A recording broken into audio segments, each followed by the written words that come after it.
4장 43절에서 54절까지의 말씀입니다.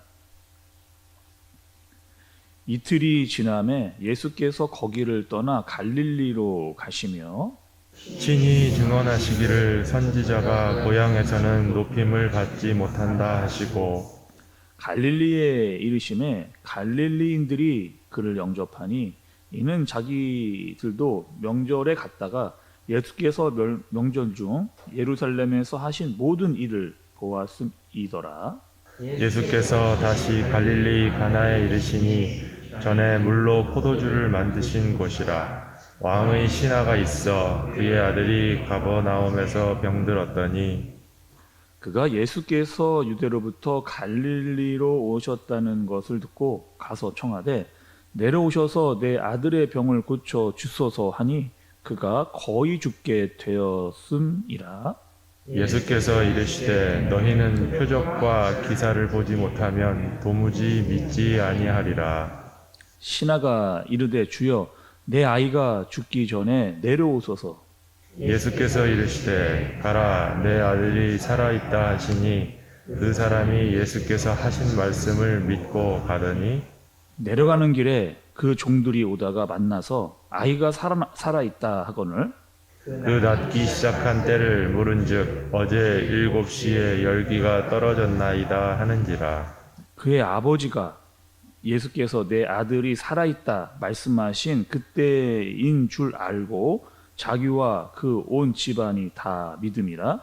이것이 예수께서 유대에서 갈릴리로 오신 후 행하신 두 번째 표적이니라. 아멘. 오늘 말씀은 여러분 두 가지의 사건이 나와 있는 말씀의 내용입니다. 첫 번째로는 어제 말씀에서 여러분 예수님께서 사마리아 지역에 이틀 동안 더 머무르셨습니다. 사마리아 여인을 만나고 또 그 지역의 사람들이 예수님께 말씀을 더 이렇게 듣고 싶어서 이틀을 더 머무셨고 머무신 이후에 예수님께서 갈릴리로 향하시는 그런 내용인 거죠. 그리고 여러분 우리가 갈릴리를 잘 아는 지역입니다. 예수님께서 주로 활동을 많이 하셨던 곳이 이 갈릴리라고 하는 지역이었고 또 제자들을 부르셨던 지역도 여러분이 갈릴리라고 하는 지역이었죠. 근데 갈릴리에서는 예수님을 어떻게 지켜봤느냐? 그저 한낱 목수의 아들 정도로만 사람들이 예수님을 그냥 목수의 정도의 아들 아니냐라고 정도밖에는 보지 않았던 그런 지역이었습니다. 그런데 오늘 말씀을 보면 이 갈릴리의 사람들이 좀 태도가 바뀐 것을 볼 수가 있어요. 45절에 처음을 보시면 갈릴리에 이르심에 갈릴리인들이 그를 영접하니, 그러니까 여기서 영접한다라고 하는 의미는 되게 환영했다, 열렬하게 환대했다라고 이런 뜻을 가지고 있습니다.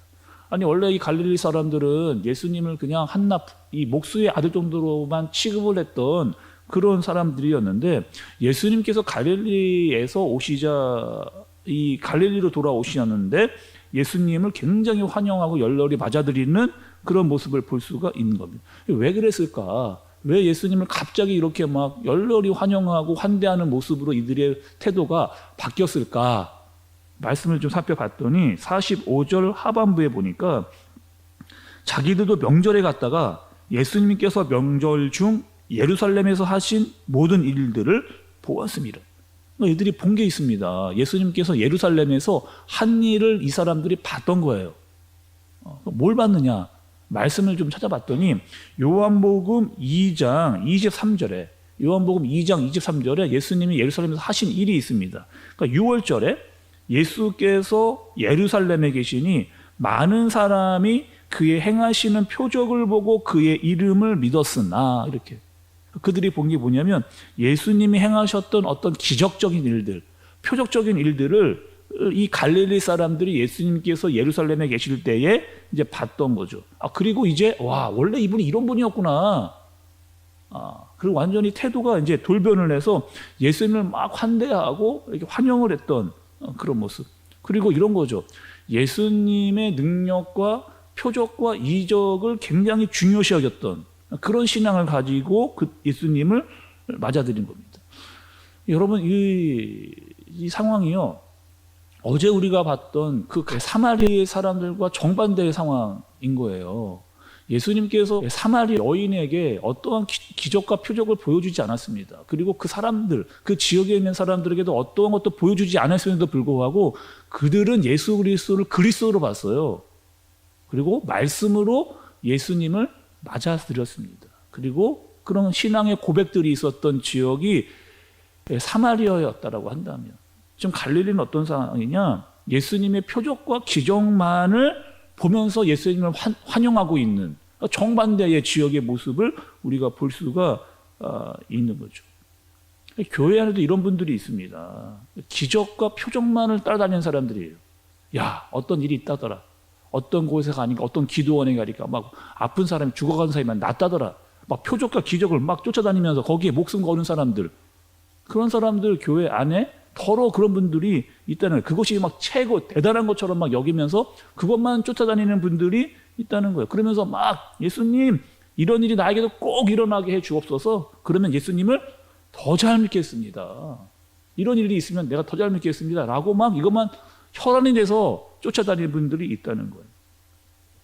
근데 여러분, 이런 기적적이고 표적적인 신앙은 어떠한 신앙이냐? 정말 하나님만을 의지해서 그분만을 따르려고 하는 어떤 순수한 의도를 가지고 있는 그런 신앙이기보다 자기가 원하는 욕구나 기대치를 바라는, 그것을 해줘야만 예수님을 인정하겠다라고 하는 그런 신앙을 가지고 있는, 조건 제시적이고 또 자기 중심적인 그런 신앙을 가진 사람이라고 할 수가 있습니다. 그래서 그런 것이 없으면, 막 그런 표적과 기적이 나타나지 않으면 밋밋해져 버리는, 그리고 신앙이 흔들려 버리는 그런 사람이라고 할 수가 있는 거죠. 여러분, 우리는 어떠한 신앙을 가지고 있는 사람들이냐? 여러분 어떠세요? 여러분 어떤 신앙을 가지고 있는 분들이세요? 우리는요, 우리의 신앙을 한마디로 좀 이야기해 본다면 말씀, 하나님의 말씀에 기초한 그런 신앙입니다. 그러니까 표적과 기적에 따라서 막 좌지우지 막 이것에 대해 놀라고 막 이런, 그렇게 되는 신앙이 아니라는 거죠. 예수님도 요나의 표적 이외에는 보여줄 표적이 없다라고, 예수님과 표적과 기적을 보여주셨음에도 불구하고 내가 보여줄 표적은 요나의 표적밖에 없다라고 예수님께서 이야기를 하시는 겁니다. 그러니까 자신들이 원하는 그런 표적과 기적이 나타나지 않으면 얼마든지 예수님을 떠날 수 있는 사람들이죠. 그리고 심지어는 어떻게 예수님을 치부했느냐? 자신들이 원하는 욕구, 어떤 기적과 표적이 나타나지 않자 예수님을 과감히 떠났을 뿐만 아니라 결국에 예수님을 십자가에 못 박아 버리는 데까지 사람들이 예수님을 그렇게 나중에는 버려버리는 그런 일을 경험한 거죠. 우리는 어떤 사람들이에요, 여러분? 우리는요, 하나님의 전적인 은혜로 말미암아 아무 조건 없이, 우리는 하나님의 전적인 은혜로 말미암아 아무 조건 없이 구원을 받은 사람들. 그러니까 저와 여러분들은요, 이미 표적과 기적을 받은 사람들입니다.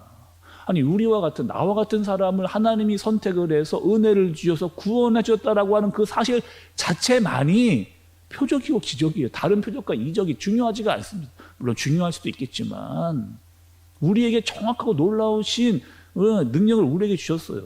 우리에게 은혜를 주시고 우리를 선택해서 우리를 구원하실 뿐만 아니라 우리와 함께 하신다라고 하는 그 사실 자체가 우리에게 가장 큰 표적이고 기적이라고 하는 사실입니다.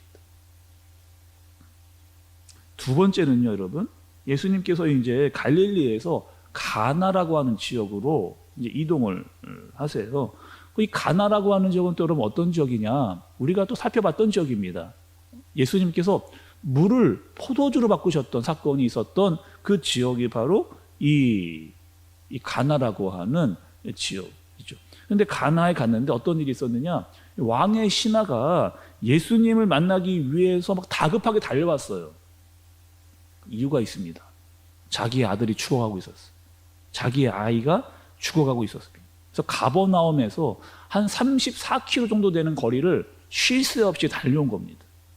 지금이야 여러분 34km, 뭐 차로 한 3, 40분이면 올 수 있는 거리지만 이거 아무것도 없이 그 당시에 뭐 교통 환경상 이 거리를 걸어온다는 것은 쉽지 않은 그런 일이었죠. 왜요? 절박함이 있었거든요. 어떤 절박함이냐? 내 아들이 죽어가고 있어요. 내 아들이 죽어가고 있는 거예요. 그래서 정말 예수님께 달려와서 예수님, 정말 내 아이가 죽어가고 있는데 제발 내려오셔서 내 아이를 한번 좀 봐주십시오 라고 하는 절박함을 가지고 예수님께 막 달려온 거예요. 그리고 예수님께서 말씀을 하십니다. 50절의 말씀을 보시면 여러분, 예수께서 이르시되 보라 내 아들이 살아있다 하시니 그 사람이 예수께서 하신 말씀을 믿고 가더니, 여기 여러분 우리 주목할 좀 말씀이 있죠. 예수님 가라는 거예요. 아니 내가 정말 그 먼 길을 막 다급해서 막 절박함을 가지고 왔는데 너무 간단하게 그냥 가라는 거예요. 살아있다 이렇게 이야기를 지금 하시는 거죠. 근데 또 이 왕의 신하는 그 어떠한 뭐 더 이상의 이야기를 예수님께 하지 않는 것을 볼 수가 있습니다. 그러니까 보통 같으면 어떤가, 아니 예수님, 내가 그 먼 길 지금 예수님 때문에 만나기 위해서 지금 왔는데 지금 정말 좀 시급한, 저에게 정말 시급한 상황입니다. 내 아들이 죽어가고 있단 말이에요. 내 아이가 죽어가고 있는데 잠깐 좀 같이 저와 함께 가셔서 내 아이의 상태를 좀 봐주십시오. 거기서 능력을 좀 나타내 주십시오. 내 아이의 상태를 한번 봐주십시오. 제발 좀 예수님 부탁을 드립니다. 이렇게 하는 게 사실은 정상적인 상황인데 왕의 신하는 지금 좀 다른 모습을, 그리고 오직 예수님의 말씀만을 믿고 다시 가버나움으로 돌아가고 있는 그 상황이 되어진 거죠. 그리고 가던 도중에 또 그 말씀을 듣고 막 다시 그 자신의 집으로 돌아가던 그 중에 마중 나왔던 종의 이야기를 듣게 되는 거예요. 그리고 기적과 같은 일들이 일어난 거죠. 내 아들이 죽어가고 있었던 내 아이가 다시 살아났다라고 하는 그 이야기를 들은, 그리고 그 왕의 신하와 그 종들이 다 예수를 믿게 되어지는 그 사건, 그리고 그 종에게 물어보니 예수님께서 말씀하셨던 그 시각과 정확히 일치하는 것을 보고 예수님의 능력이라고 하는 것을 깨닫게 되어진 겁니다. 여러분, 오늘 말씀이 무엇을 이야기해 주시는 거예요? 표적과 이적을 중요시하는 이들에게는 오히려 보이시지 않으면서 또 하나님의 능력을 보여셔야 할 때에 대해서는 그 표적과 기적이 나타나는 그런 상황입니다. 여러분, 우리는 어떤 사람들이에요? 하나님께 은혜와 구원을 받은, 전적인 주님의 은혜를 받은 사람들, 그것이 우리에게 표징과 기적입니다. 그리고 우리가 이 땅을 살아가는 동안 하나님께서 필요하신 기적과 이적을 나타내실 수 있는 능력을 가지신 분이 우리 예수 그리스도시라고 하는 사실을 깨달을 수 있는 거예요. 그럼 우리는 어떻게 살아가야 되느냐? 우린 여러분, 말씀에 중심을 둔, 말씀에 기초한, 말씀을 믿음으로 말미암아 살아가는 사람들이어야 되는 거예요. 그리고 하나님께서 필요하시면 우리에게 표적과 기적도 보여주실 수 있는 능력을 가지신 분이 바로 예수 그리스도라고 하는 사실입니다. 오늘 하루 여러분, 예수 그리스도를 따라가는, 무엇보다 하나님의 말씀을 믿음으로 말미암아 갖고 살아가는 여러분들 되어지시기를 바랍니다. 또 필요하시면 하나님께서 얼마든지 우리에게 표적과 기적을 나타낼 수 있으신 분이에요. 그러나 표적과 기적이 우리의 신앙의 중심이 되어서는 안 됩니다. 하나님의 말씀을 붙들고 하나님의 말씀을 의지하여 살아갈 때 우리의 모든 상황을 바꾸시고 또 이끄시며 능력을 발하실 수 있는 그 분을 더욱더 신뢰함으로, 특별히 말씀을 붙잡고 믿음으로 나아갈 때 그 일을 행하시는 분을 우리가 경험할 수 있는 저와 여러분들 되어지시기를 예수님의 이름으로 축복합니다. 기도하겠습니다. 하나님 아버지, 우리는 말할 수 없는 전적인 하나님의 은혜로 구원을 받은 사람들입니다. 그리고 우리의 몸에 이미 표적과 기적을 가지고 있는, 성령의 능력을 가지고 살아가는 사람들입니다. 그러나 여전히 우리의 욕심에 허탄한 표적과 이적만을 구했던, 그것만 따라갔던 잘못이 있다면 주님께서 용서하여 주옵소서. 그리고 우리의 신앙을 하나님의 말씀에 두게 하여 주시고 믿음으로 말미암아 살아가는 우리가 되게 하여 주옵소서. 그래 어떤 상황이 온다 할지라도 흔들림 없이 하나님의 말씀을 의지하여 한 걸음씩 나아가는 그리스도인들 되어지도록 주님께서 우리를 붙들어 주시옵소서. 예수님의 이름으로 기도드리옵나이다. 아멘.